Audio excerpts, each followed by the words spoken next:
We are so happy to have you with us. I'm Christy McDonald. A lot of big headlines this week. The UAW reaches a tentative deal with Fiat Chrysler. Congress closing in on the Iran deal. The Lions lost, but the biggest headlines were reserved for the second Republican debate. Did you watch? Sure you did.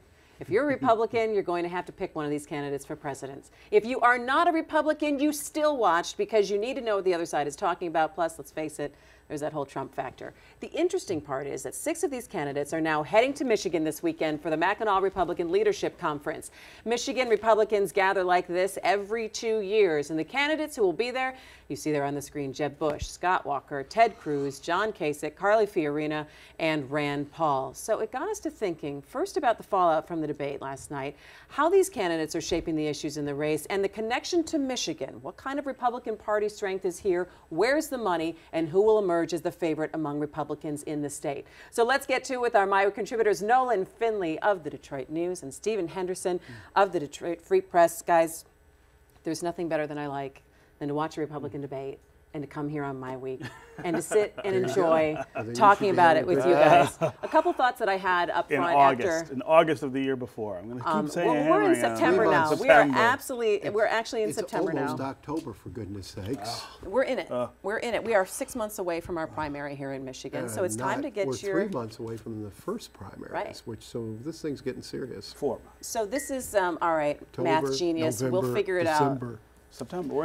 It's September. Is it really going to be that kind of show today? It's not What's the date today?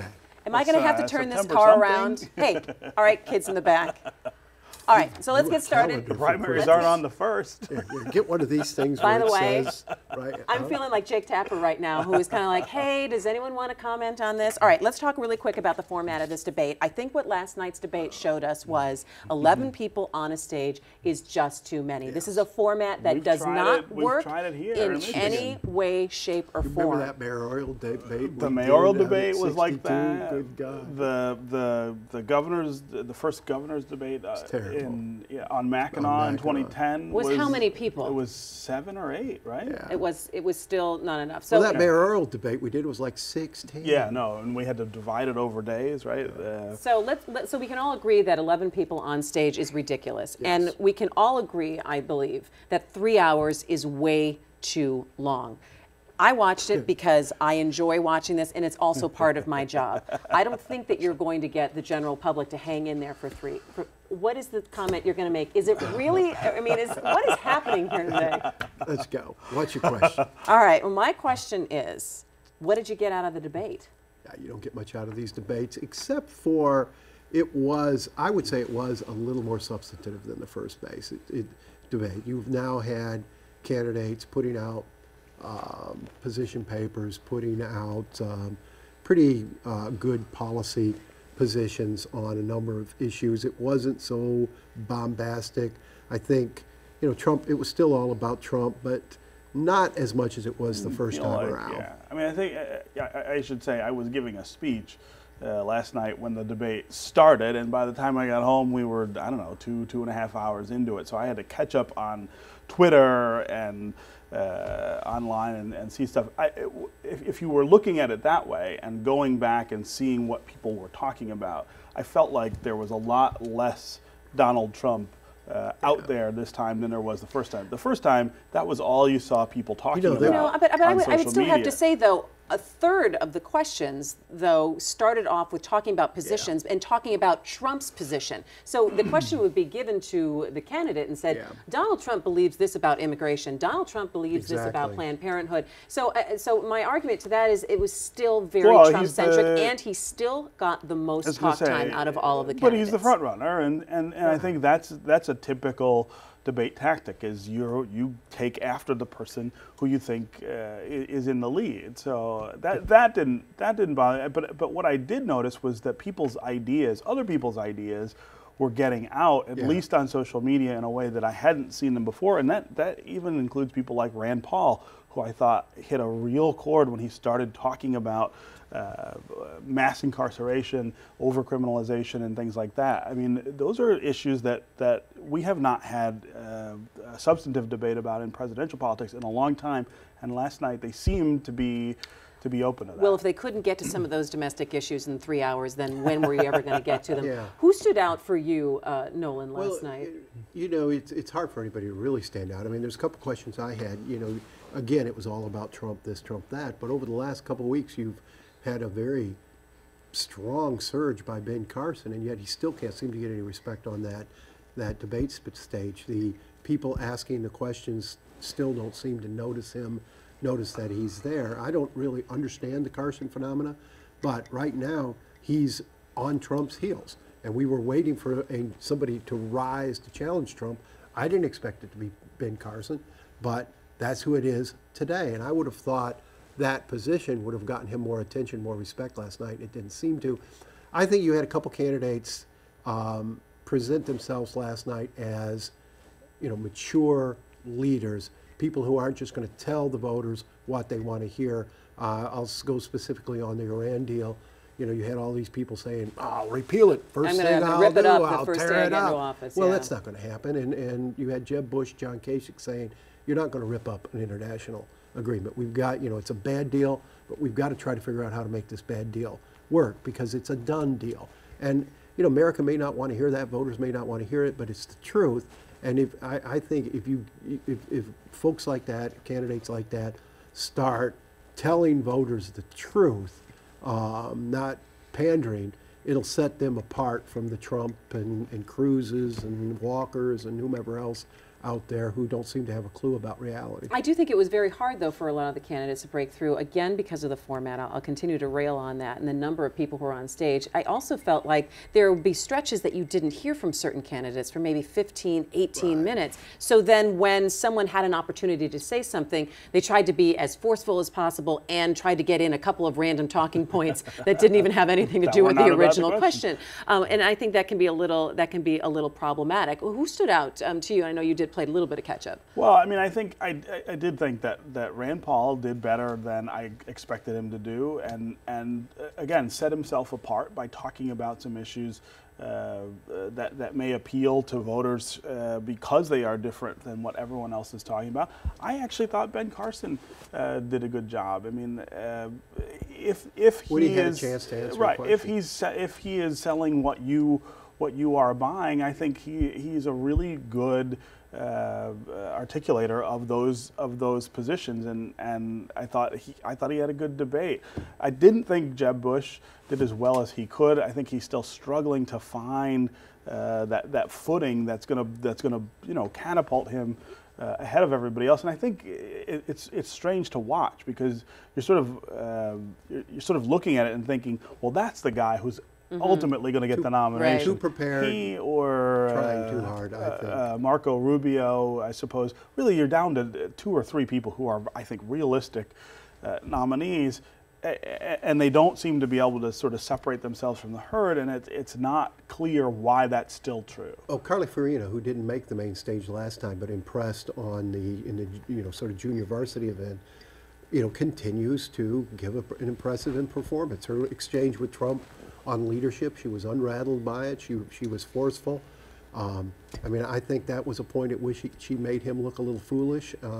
She continues, I think, to impress voters. I would think if there's a next surge, it'll be by her, because voters clearly aren't yet interested in inside candidates, establishment candidates, people who've held office. They're still looking for, the outsider, if you will, and at some point. And at this point, you have to wonder to what end is that still true. going on, because those people are not going to get the nomination, likely. I think stranger things have happened. Let me bring in something that you said, though. You said Ben Carson was good if you're buying what he's selling, and so I want to take that thought and step back, maybe just a little bit larger in terms of are you buying what the Republicans are selling, and are a lot of these candidates too narrow in their focus? Are we kind of drawing a line between candidates who think that they should just rally the base, Nolan, in terms of the Republicans that are already there, or do we have now candidates among the Republican presidential hopefuls that are saying that we need to expand this party and we need to bring in others? These debates and this point of the campaign has nothing to do with the general election. Very little. They're speaking to the base. They've got to get nominated. And right now it's been very hard for, anybody who folks are familiar with or have been familiar with on from the political perspective to excite the base. The base seems to be excited by people who tell them, we're going to take this country back, and with absolutely no substance to how that might be, how they might be going to do that. And I think both Carson and Trump are, that's their message. We're going to take this country back. We're going to change this country. Well, okay, we probably need to, but how? And you're not hearing a whole lot of that from either of those candidates. What do you think in terms of what the Republican? Republican? I mean, this is that constant sort of weird white majority narrative that oh, we got to take the country back from whom? It's your country, you run it, right? I do think we're hearing the same things that we always hear from Republicans at this time, and if you're a Republican, this is great. If you're not, I think it's a hard sell. Let's cut taxes again. Let's cut taxes at the upper end. There was an analysis of Jeb Bush's tax plans that talked about how much money it would take out of the Treasury and how much it would give to people who pay the marginal rate, people who get capital gains. Hold on, corporations who have jobs overseas. These are the kinds of things that they're still stuck on as the way to move the economy ahead. And I think that's going to be a hard sell in the general election with a population that is seeing corporate profits go up at record levels over the last 8 years, and their wages stay about the same. Well, certainly not over the last 8 years. So many corporations went bankrupt during the '89. But when you look at the Jeb stimulus, you mentioned they are at record levels. Oh, corporate profits are at record levels. You look at the right Jeb Bush analysis of Jeb Bush tax plan by the Washington Post assumed no growth out of that plan, which is ridiculous, given that it was a plan designed so it's $1 trillion to produce, instead of $3 trillion that comes out of the Treasury. No, if he gets growth at 3 to 4% a year, which is what this is designed to do, and the things he's proposing have always created growth, the Treasury will actually grow. The revenues will actually grow, and that's the point of it. You don't grow an economy by taxing it. All right, I want to take this now. I want to walk this Ronald a little Reagan further. did, Bill Clinton did, but Hang somehow on. we can't. Hang on. All Ronald right. Reagan cut Hang taxes. Hang on. As did Bill Hey, Clinton. I am sitting here, and I'm telling you both to hang on for 1 second, because now I want to move this conversation forward. I want to move this conversation forward. Both of you make stuff up, and I'm going to say that right now. I'm going to move this conversation forward to what's going to happen now in Michigan. Tomorrow, you are going up north for the Republican Leadership Conference up on Mackinac. 6 of these candidates are going to be up there. Nolan, when you walk into the Grand Hotel, is it like Norman Cheers, and do they say Nolan when you come up to the Republican Leadership Conference? Yeah, flowers start flying. But so give us a sense of the impact of these 6 candidates who are going to be up there. Well, a year ago, if you told me we were going to go up there and Bush and Rubio, or not Rubio, but Bush and Cruz and Walker and Kasich were going to be on the island, I'd say, well, that's a pretty heavyweight affair. But no Trump, no Carson. Carly Fiorina is going to be there, but it seems like without Donald Trump, nothing else matters. He's going to be in Iowa, he's going to be South Carolina. That's where the cameras are going to be. And so what should be a pretty heavyweight event, has somehow a deflated feel to it. Give us some perspective, Stephen, of why this is a big deal for Michigan and why Michigan Republicans still continue to hold clout like this to bring these big names up here. Well, I mean, this is still an important state in the primary process, even though we vote later than Iowa and New Hampshire. All of the candidates eventually will come here and try to campaign. The ones who are still around, I guess, by March 8th or whatever the primary is. This is not a place that you can just sort of kiss off, either in the primary races or in the general. I mean, it's a big state. It's an industrial state. It's more of a bellwether. The population here is more representative of other states in the union where they need to get votes. Ohio, Indiana, Wisconsin, Minnesota. We will get our turn. I just think now, because of this weird insurgency campaign of Trump's that has moved things really far outside the mainstream, we seem less relevant now than we would normally be at this point. Michigan's got a lot of delegates. I mean, so it's always going to get paid attention to by both parties. But also this year, its positioning is rather crucial.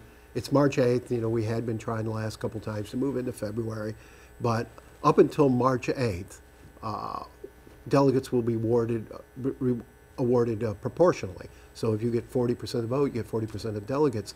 Michigan will be the last primary with a proportional award of the delegates. After that, it's winner take all, and it'd be really hard for some of these lesser candidates to hang on, knowing unless they feel there's a state out there they could take, the whole state. So I think Michigan's going to get a lot of focus as these folks try to be the candidate who walks out of here with a pocket full of delegates. So you talk about the delegates. What about the money? What kind of money is here for a Republican candidate? And that's a curious thing. The money, there's a lot of Republican money here, and they contributed. They were huge contributors to the Romney campaign, even though the state doesn't go for Republican presidential candidate in the last 20 years or so. I mean, Jeb Bush has raised a lot of money here, and the Bushes have always raised a lot of money in Michigan, but they've never done well in the primaries here. The father in 1988, was it locked in this bitter battle with Pat Robertson that split the convention. George W. lost to John McCain here, and so the money doesn't necessarily translate to votes. Yeah, I mean the voters here in primaries tend to be a pretty extreme iteration of whatever party it is, and that's true on the Democratic side too. We've had some weird winners of the Michigan primary, even though the major candidates or the mainstream candidates raise more money. All right, well, so Nolan, so give us a sense of what you're going to be looking for when you go up there on Friday. What are I guess the storylines you'll be looking for? Yeah, it'll be interesting to hear some of these candidates talk outside of the shadow of Trump, where they can not be goaded into sort of this exchange of insults and inane comments. I mean, it'll be good to see them get attention on their own and be able to talk about their own ideas and not answer every question being about, well, what do you think about what Trump said? So that'll be a little refreshing. What do you think is going to come out of this? Normally, I would be going up with Nolan, and we would be behaving very well over the weekend. While I mean, based on the behavior on this show, actually, for the first 15 minutes, I'm not quite sure that you would be behaving well if we were together. I'm actually not going this year. I'm sending someone else from my staff. I mean, I think you want to see whether these more mainstream candidates like Jeb Bush can get people excited at something like this in Michigan. How can he get these people to pay more attention to him than they seem to at these debates and in the polls? I assume that's why he's going, right? That he figures eventually the attention turns to him, and he's gotta be ready. Last 15 seconds. Last word on this, Nolan. I'm not sure that's an eventuality. I mean, we're only 3 months away from the primary. This field has to start winnowing in a major way for anybody to rise up and challenge Trump, because he doesn't seem to be losing that 25 to 30% support. Well, and let's see when campaigns start putting their ads on the air as well, and see where that goes from there. All right, so I expect full reports from Mackinac coming up next week. Thanks, guys, so much.